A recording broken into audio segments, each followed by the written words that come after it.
Assalomu alaykum hurmatli mehmonlar, aziz ota-onalar, qadrli tarbiyachi pedagoglar va mehribon jishlidan shakardonalarimiz.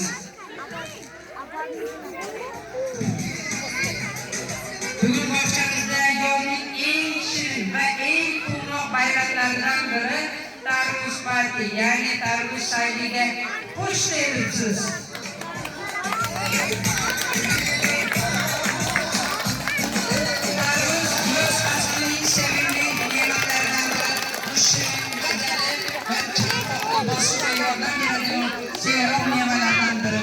Bugungi saylimizda bolalarimiz tarvuz haqida she'rlar aytadilar, qo'shiq kuylardan raqsga tushadilar, qisqalik o'yinlarda qatnashadilar va yurt ne'matlarining qadriga yetishni o'rganadilar.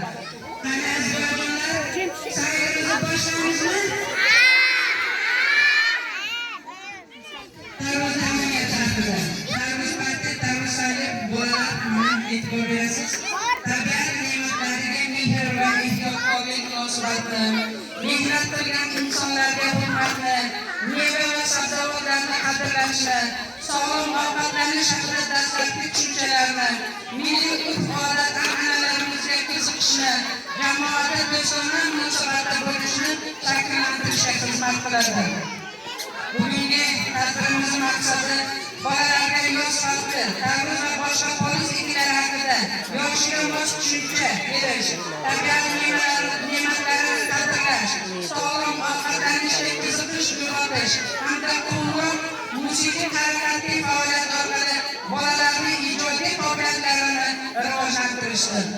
Bugungi tadbirimiz vazifasi bolalarning tarvuz haqidagi bilimlarini boyitish, tarvuzning poliz ekini ekanligini tushuntirish,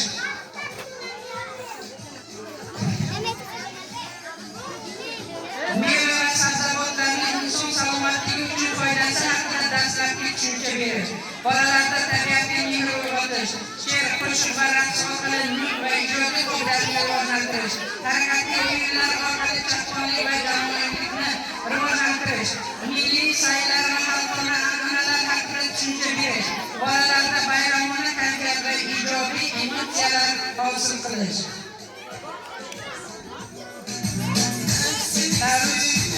Tarvuzlarimiz sirkakdan davramizga tarvuzlar kirib kelib, dasturxonlarimiz nihoyatda chiroyli bezatildi.